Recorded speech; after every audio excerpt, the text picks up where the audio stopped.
I cannot believe we've come this far, but February 4th was the 3rd anniversary of this girl, Lexi, getting her port removed. Crazy how time flies.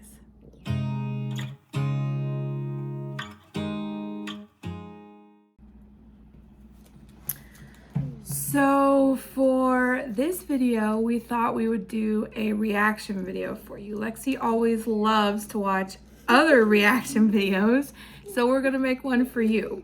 So on the computer here, I have Lexi's port surgery video pulled up. I will link that up in the cards up there. So Lexi was 4 at the time. To set the stage, you had just finished treatment in October. And so she finished chemo in October, and everyone's always like, why didn't she have her port removed immediately? Well, a number of things. As soon as you finish chemo, you are still going to the oncology clinic monthly. Like, you are just newly off chemo, you've stopped everything, and then you still have to go and get monthly labs. And in her case, you have been taking intensive chemo for 2.5 years. It is going to wreck your immune system. Her immune system still isn't the best. If you saw our last video where she is still sick with, spoiler alert, strep, put that in the cards up there. Still working on those antibiotics, aren't we? But she did not get her port removed until February. She had something called IVIG. It's an infusion you get through your port, and it's like a blood product. It's made from people's plasma. Like, they donate and collect a bunch of plasma and comb through it, and your body needs specific antibodies to help you fight off viruses. And when that gets low, they have to give you a boost. So just like when your blood's low, they give you a blood transfusion when your hemoglobin's low. Or if your platelets are low, they would give you a platelet transfusion. When your immunoglobulin, is what that is low, then guess what? They collect up a bunch of people's plasma, they comb through it, and then they give you an antibody infusion of immunoglobulin called IVIG. Because there's different antibodies, and that's like a small g. So kind of confusing, but basically that was just to help her immune system. So she had to have that for a few months off treatment. And even after she got the port removed, there may have been the possibility that she might have needed it after that. We weighed the pros and cons of that, but felt ultimately, along with her team, that it was better for her to just try to get an IV in the arm if she needed that, even though she didn't really care for arm IVs because she had gotten so used to the port, and you can't use numbing cream on the arm because it can constrict your blood vessels, so that's always a not great thing. But ultimately, we decided that we did not want to keep the port in any longer because you have something called fever protocol. So fever protocol is basically, if you have a port in your chest, then you have to get to the hospital in under an hour to get labs and cultures drawn from the port in case you have some type of infection that could be stemming from your port that's like very serious, like staph or MRSA or just any type of infection, sepsis. Yeah, very deadly. So if she had a fever of 100.4 twice in the hour, like at the beginning of the hour and the end of the hour, consistently stayed at 100.4, boom, that was a trip to Children's Hospital. If she had a fever of over, I want to say it was like 101.5 or something once within the hour, boom, automatic trip to Children's. So let's get into this video. So I am playing for Lexi down below her port removal video so she can kind of watch it and react to it. And then I'm going to put it on the screen in the corner for you guys. We have it muted because Lexi didn't necessarily want to hear it. Sometimes it's hard to go back and remember these things, isn't it? But what did you say to me? You said if it would help another little boy or girl, right? She has always said to me, I want to share my stuff on YouTube, because she thought that it would help another little boy or girl who might be going through something similar, and they can be brave like she was. Or also, she wanted to start a channel because who's your favorite YouTuber? Like, who did you start out watching? I don't remember. For Adley. That's like one of the main ones you started out watching was A is for Adley. And she saw that and thought she wanted to do that too. But I said, well, why don't we just make a channel focusing on childhood awareness? Do I still have that shirt? I think you outgrew that unicorn shirt, didn't you? No, I think I still have that shirt. Do you? Maybe we kept it for sentimental reasons. I don't know. Maybe. We'll have to look in your closet. So this was you holding the camera the entire time. Like, I gave you my phone, and we basically had it from your point of view for a little while, didn't we? I'm not a good camera person when I'm 4.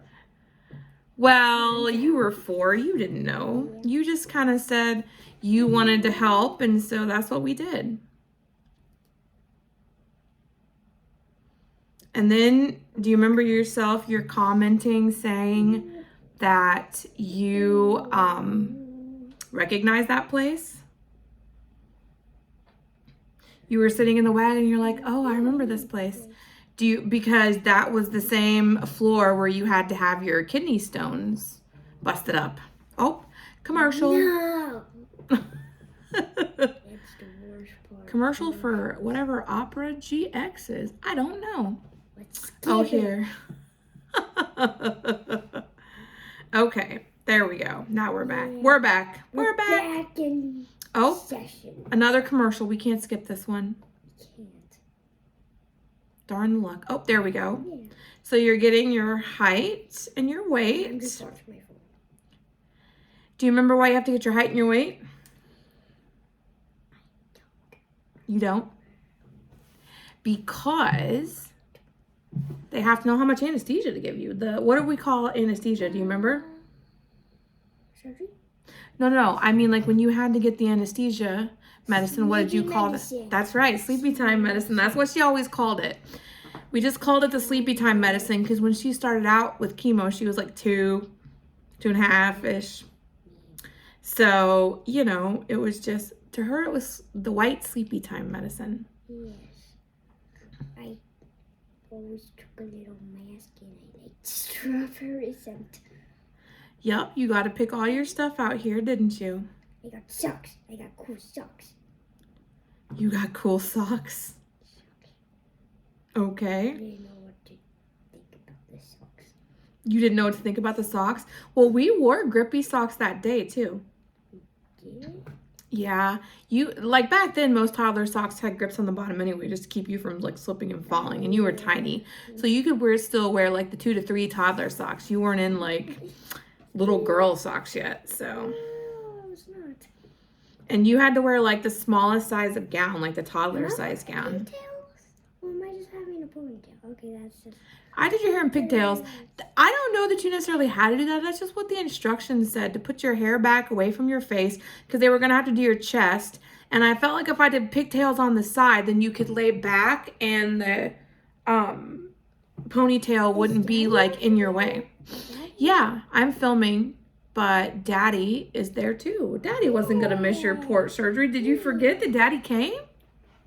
There's my doll. I still have that doll. Do you? Oh, the Barbie cancer doll. That's right. That had no hair. I still have that doll. Do you? Yeah, I do. That's awesome. It's in the bedroom with all that Valentine stuff. Oh, yeah. Sorry. Very cool. So you still play with it. It's in my plane. What would we have done without your little old phone? You've got a different phone now, I think, or is that the same one? No, I can't that's tell. the same one. Is it? Because it's Basically, she used to use an old phone of mine when I upgraded, but I always upgraded my phones when they were like on the verge of biting the dust, so that didn't last very long. It was just basically a smaller version of a tablet, right? Like it's an old iPhone that she could use to watch stuff. Oh, do you remember this part? Oh yeah, I think I still have that mask. I think you do too. It's in the garage somewhere in one of the. So that was the one that was going to give you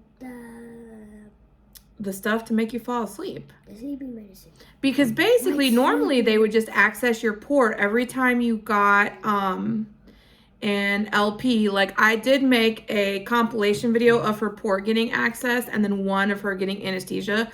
I'll link that in the cards up there. Yeah. But most of the time they would just access your port and then put the white stuff, which is called propofol, right through your port. But this time you were actually getting that removed. So we couldn't really do that. That's right. So we need You had to have a mask. Do you remember which scent you picked? I think I picked strawberry. I think you did too. Strawberry? I think so. Strawberry or cherry? Yeah. You know. I don't know. Do those scents really help, or does the stuff just smell bad regardless of what scent you put in there? It kind of smells bad. I remember last time I got.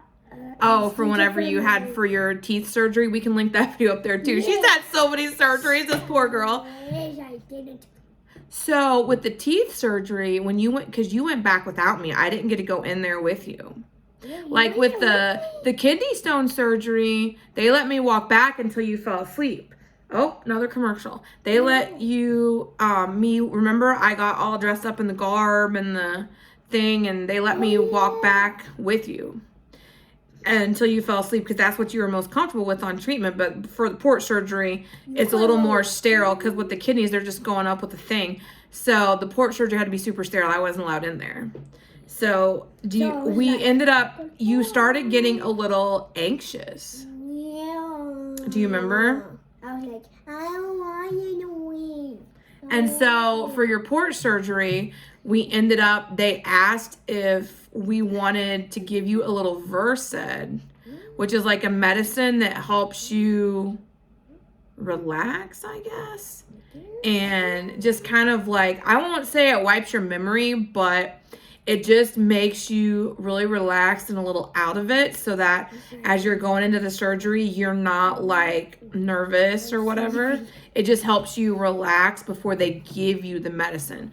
The only downside to that is sometimes you can wake up feeling extra groggy than what you were. That's why I was glad with the tooth surgery, because they asked if I wanted to do the Versed, and I said I really don't want to have to do that, because it just makes her wake up so groggy feeling. Oh, there you are. What are they doing? I think they're checking your bracelets. Yep. They always read off your information. They got to make sure they have the right patient. They got to make sure we're really your parents. They got to make sure the type of surgery they're doing. They got to make sure they're not giving me anything I'm allergic to. Right. I'm allergic to one thing. What are you allergic to? Vancomycin, I think that's Vancomycin, that's right. The antibiotic. You get red man's. So there you go. They're getting ready to wheel you back. I'm just coloring. I don't really know what's gonna happen. Why am I going up? I'm going up. I'm going up. Yep. I'm like, where my crayons fail? Like, why are you taking away my book? I want my book.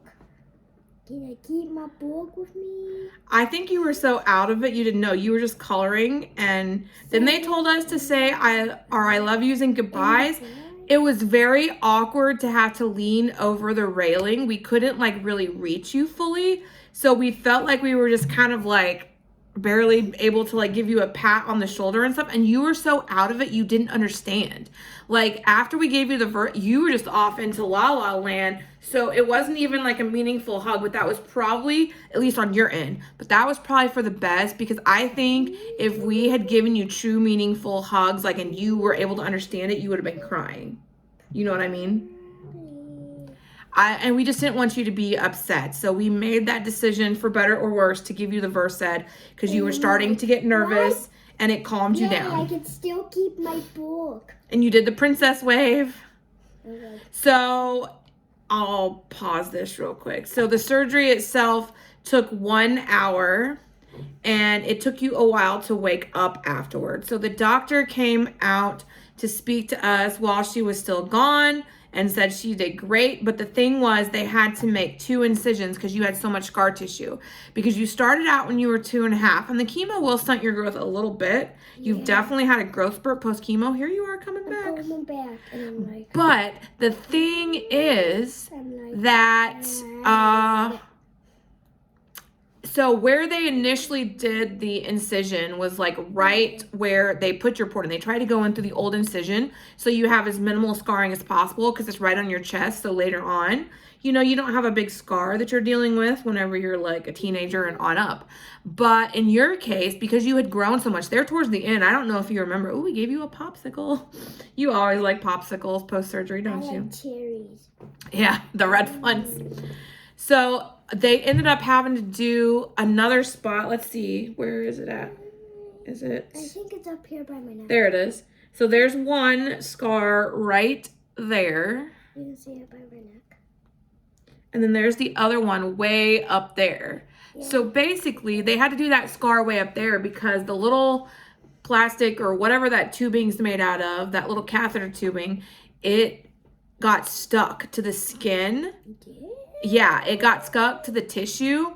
And so they had to make an incision farther on up to kind of like loosen that up and try to get it all the way out. Now, if they can't get it out, they just leave it because it's kind of grown into your skin. They don't like to leave it, but they don't think it causes any harm. But I'd always be worried that might get infected or I don't know. So I was hoping they were going to be able to get it all out. So it took them a long time, but the surgeon came in to talk to us before they wheeled you back in to us. And they said that they had to go in further up and try to get that line unstuck, which they were able to get it unstuck and pull it all the way out. So that's why we were having so much trouble accessing your port for IVIG here towards the end because you had grown finally a little bit. You did? You brought your baby Yoda stuffy? Still got that stuffy. You do? I sleep with it every night. You do? Oh, this is where they're taking your IV out. Do you remember you did not care for this? Even though they were just pulling it out, you were like, and look at you eating chippies. I'm like, yummy, at least I can have these. Yummy. We knew to take it slow after anesthesia because I don't know that you would remember this, but the first time you got anesthesia to have your port, I think it was either an LP or your port put in when we were in the hospital, inpatient at diagnosis. Like it was your first time being under the general anesthesia. Oh, it was your bone marrow biopsy. That's what it was. And you came back in some pain, but you were starving. Like you're 2.5. So here I am like, okay, baby, you got to go slow. So I take a little like paper towel from the holder and I lay it on the bed and I'm like, okay, I'm just going to dump a few goldfish on there and just eat them slow. I am so stupid. As a parent, I should have known that you were just going to go whoop like that. And I should have just doled out like one goldfish every 5 minutes, regardless if you were mad at me. But I chose not to do that for some reason, thinking you were going to be able to ration. And then you eat up all that goldfish. And I'm like, well, shoot, we can't give you any more. That was not good. And then you proceed to throw up. You did all over the bed and yourself. And I felt so bad because there you were in pain. And you had thrown up all over the bed because you ate too much too fast after anesthesia. And I learned my lesson very early on the hard way, and I never made that mistake again. We made sure to go slow. Like, see how I only gave you the one chip? You had that one chip to nibble on the entire time because that was not a good idea. And there is showing both of your, and they cut them into hearts. Isn't that so cute? Yeah, I like it. It's perfect for Valentine's Day, which will come up. It is. Well, if you think about it, yeah. Your port, the reason they placed it in your left subclavian vein is where it was, is because they wanted the medicine to get to your heart quicker, to get into your bloodstream quicker. And that's your main, like, aortic valve right there. Like, so that's a big valve that pumps right from your heart. And so it sounds sad to say that they wanted that poison to get in there, like, right away and start killing the cancer. Oh, look at all your chippy crumbs. And your lips are a little fat from where they had to put the tubing down your throat so you could breathe. What do you have to have tube, Mama, for? Whenever they put you under anesthesia, you have to be able to breathe. So they'll put sometimes they'll put, depending upon what kind of surgery it is, and since this was like a major one, they have to put the tubing down your throat so that you can breathe. Like they have to intubate you. So that way you can breathe during the surgery. I'm trying. I mean, not that you can't breathe, but yeah. Oh, that's the end. That was our old outro before I got Canva and got smart. That was a long video. I feel like in hindsight, I should have broken that video up into here's your packing video, like here's what we're packing the night before, because you want to do like a what's in my hospital bag video, and then we could have done the port video, you know, like a second, like a part 2, but I didn't do that, so it was one big long video. So if you start watching the video, if you want to skip through all the boring packing stuff, which I don't think it was boring, Lexi thought it was fun, but maybe you all do, that starts happening around the 5-minute or 6-minute mark is by the time we get to children's, and then the rest of that is the surgery. So if you had one thing to say about getting your port out, what do you think it would be? If something you wanted to say about it. Are you glad to have it out? Yeah. Okay. What would you say to another little boy or girl who's nervous and maybe they have to undergo some anesthesia for something? Be brave. Be brave? So how do you be brave though? Like, what do you think? What kinds of things do you do to help yourself be brave? I take breaths and You breathe deep? Yeah. Okay, that's a good idea. And when I get in the room, I just close my eyes and I just think of something. I just think of something. I don't know what I'm gonna think of, but I just think of something. Yeah? Well, that's good. That's helpful. And Yay. then I just like, ew, nothing's going on. I'm just gonna go to sleep, even though it's like 5 a.m. in the morning. Yeah. All right. Well, this was a fun video. I enjoyed reacting to your video. It was.